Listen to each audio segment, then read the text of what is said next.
안녕하세요. 링컨의 막 인터뷰입니다. 오늘은 제가 그 자소서에 대한 중요한 포인트를 조금 설명드리려고 하는데, 오늘 설명을 잘 들으시고 자소서 쓰는 거에 대해서 좀 적용을 하시면 괜찮을 것 같아요.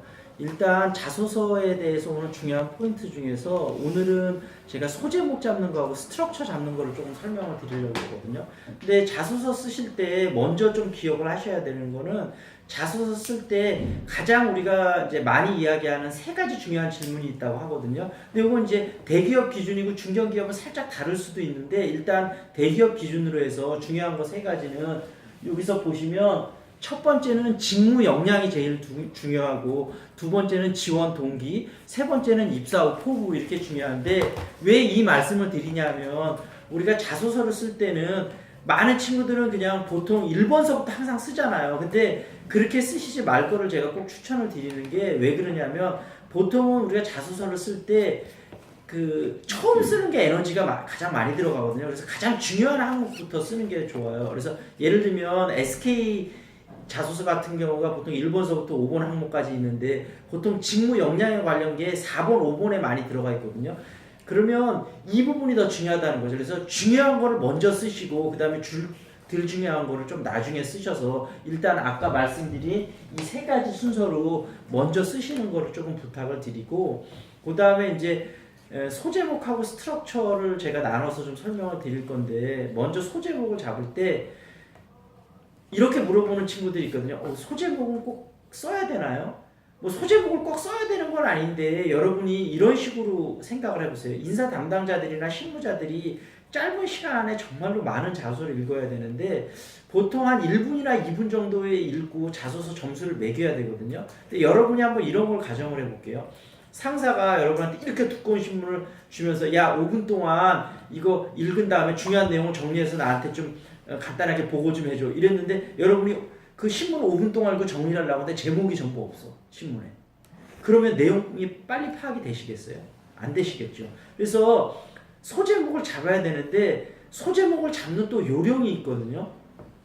소제목도 굉장히 좀 디테일하고 구체적으로 잡는 게 필요한데, 일단 자소서 항목 중에 여러분이 크게 먼저 아까 얘기했다시피 직무적 역량을 물어보는 질문이 있고, 그 다음에 여러 가지 경험을 물어보는 질문이 있거든요. 본인의 가장 도전적인 경험, 본인의 가치관이 무엇이냐, 이렇게 두 가지로 나눠질 수 있는데, 일단 본인의 가치관을 물어보는 질문은 다소 길든 좁든 본인이 좀 자유롭게 잡으셔도 되거든요. 근데 다소 읽는 사람의 호기심을 불러일으키게 잡으시면 되는데, 정말로 중요한 건 직무적 역량에 관한 소제목을 잡으실 텐데, 직무적 역량에 관한 소제목을 잡으실 땐 가급적이면 아주 디테일하게, 조금 길더라도 한 줄만 넘어가지 않으면 되거든요.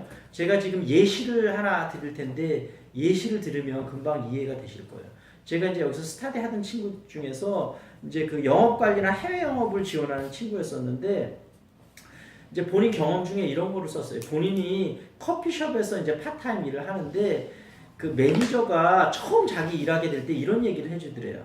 야, 네가 여기서 커피숍에서 얼마나 일할지 모르겠지만 내가 일하는 동안 좋은 팁을 하나 알려줄게. 처음에 2, 3주 동안 고객들을 한번 유심히 관찰을 해봐라. 그러면 고객들 중에 좀 서비스나 커피 맛에 대해서 불만을 가진 사람이 있는데, 적극적으로 와서 뭐 항의를 하는 사람도 있지만, 그냥 지나가는 사람도 있다. 지나가고 그 사람은 다시는 안 온다. 근데 네가 얼굴을 잘 보면서, 뭔가 너무 바쁠 때는 어쩔 수 없지만 너무 바쁘지 않을 때는 고객들의 얼굴을 보면서 뭔가 불만사항이 있는 고객이 있으면 가서 뭐가 불편했는지 혹시 이야기를 물어봐라. 그래서 네가 들어줄 수 있는 거, 예를 들면 나는 좀 뜨거운 커피가 좋은데 커피가 별로 안 뜨겁다. 그러면 엑스트라 핫을 해서 다시 한 잔 뽑아드리든지, 이렇게 네가 고객을 잘 관찰을 해서 고객의 좀 만족할 수 있는 서비스를 하다 보면 너를 찾는 단골 고객들이 생길 거다.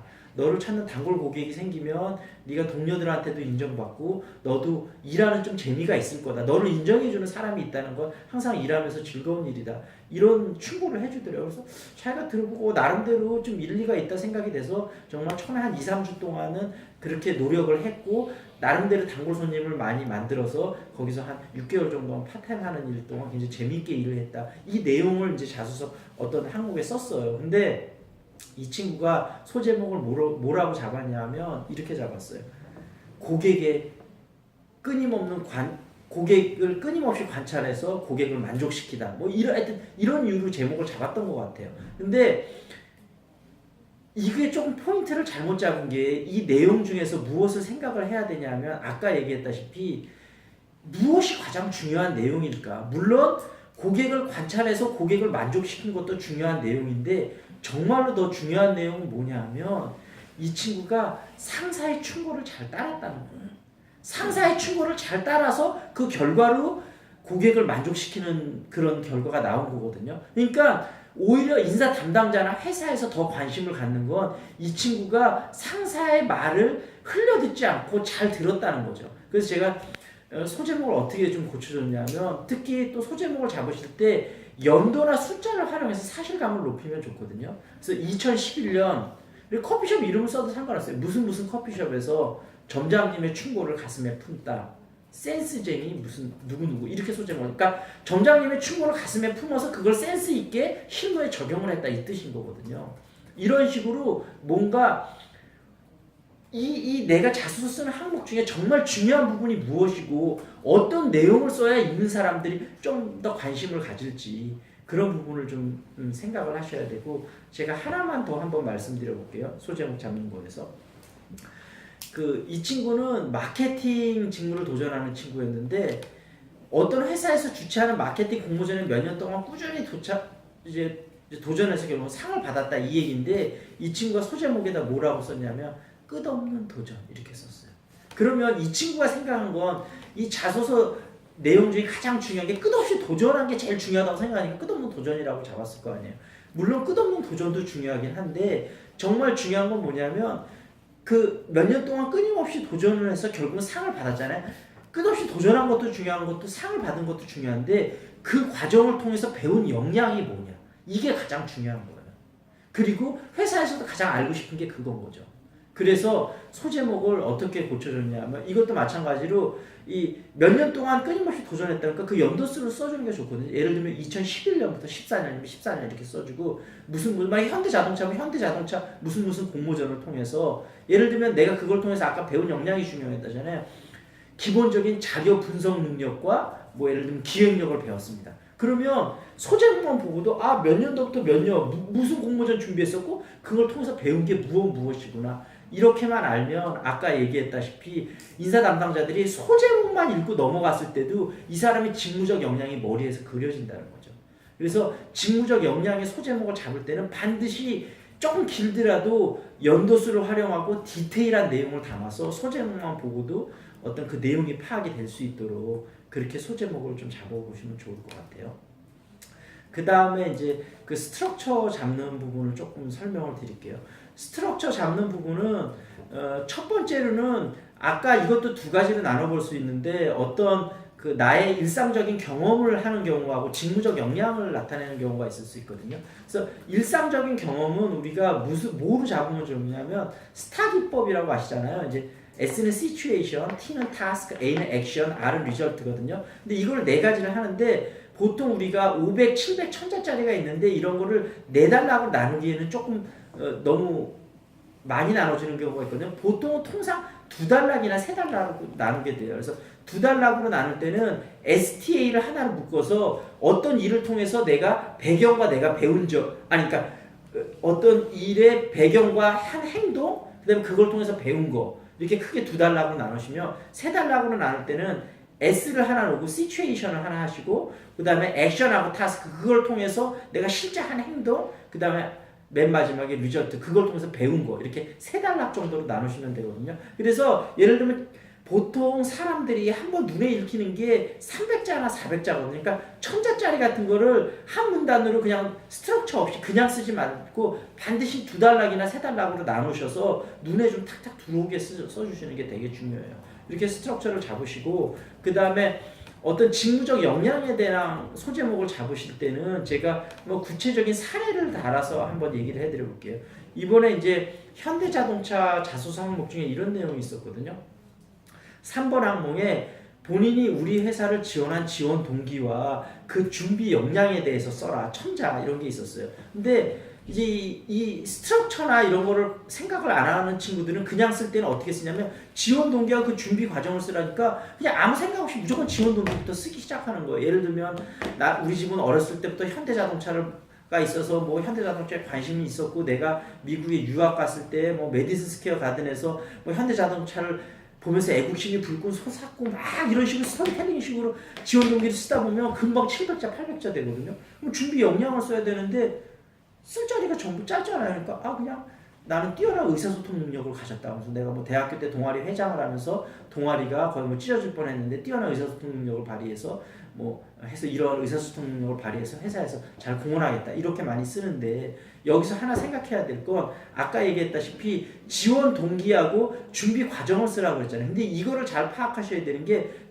우리 회사를 지원하기 위해서 어떤 노력을 했냐 아니면 어떤 준비를 했냐 어떤 준비 과정을 썼냐 이게 다른 말로 얘기하면 그러면 네 준비된 역량이 뭐냐 이건 거. 그러니까 바로 이게 직무 역량을 물어보는 질문이에요. 그러면 아까 좀 전에 이 직무 역량하고 지원 동기 이게 더 중요하다고 그랬잖아요. 그러면 여러분이 스트럭처를 짜실 때 지원 동기부터 먼저 무조건 쓰는 게 아니고 생각을 해서 이게 지원 동기하고 준비 역량 두 가지 정말 중요한 질문을 물어보고 있는데 준비 역량이 다소 더 중요하구나. 그러면 준비 역량을 700자, 지원 동기를 300자 이 정도로 스트럭처를 먼저 짜는 거를 머릿속에 염두에 두셔야 된다는 거죠. 그리고 직무 역량을 또 그냥 스토리텔링식으로 쓰는 게 아니고 2단락이나 3단락을 명확하게 놔줘요. 나는 예를 들면 키워드로 어떤 준비 역량이 있다 해서 2단락, 3단락을 딱 써주시고 그 다음에 한 200, 300자 정도 해서 내가 어떤 경험을 통해서 예를 들면 내가 아까 얘기했듯이 마케팅을 지원하는데 기획력이 있다면 기획력 쓰고 내가 몇 년도에 어디 인턴을 하면서 뭐 어떤 프로젝트 같은 걸 하면서 그런 걸 통해서 뭐 어떤 기본적인 기획력을 배웠다. 어떤 경험을 통해서 어떤 능력을 받았는지 이렇게 해서 직무 역량을 분명하게 700자 정도 써주시고 나머지 300자 정도에는 예를 들면 간단하게 본인이 어떤 경험을 해서 지원 동기가 됐는지 그렇게 쓰시면 아마 제가 다음에 기회가 있으면 여기서 좀 서류가 많이 통과됐던 친구들 실제 자소서를 보면서 조금 더 한번 설명을 드리면 좀 더 이해가 되실 거예요. 근데 어찌됐든 오늘은 그 스트럭처하고 그 다음에 소제목 잡는 게 생각보다 너무너무 중요하다. 그 이유는 아까 얘기했다시피 인사 담당자나 실무자들이 1분, 2분 안에 읽고 나의 직무적 역량과 인성이 내 머릿속에서 어느 정도 정리가 돼야 돼요. 그래서 자소서는 절대 수필이 아니고 기업에 내는 준 보고서다 이렇게 생각을 하시고 준비를 하시면 될 것 같아요. 그래서 나중에 제가 또 제 메일 주소를 알려드릴 테니까 그쪽으로 자소서를 보내시면 제가 간단하게 본인이 부족한 점이 무엇인지 그렇게 피드백을 드리도록 할게요.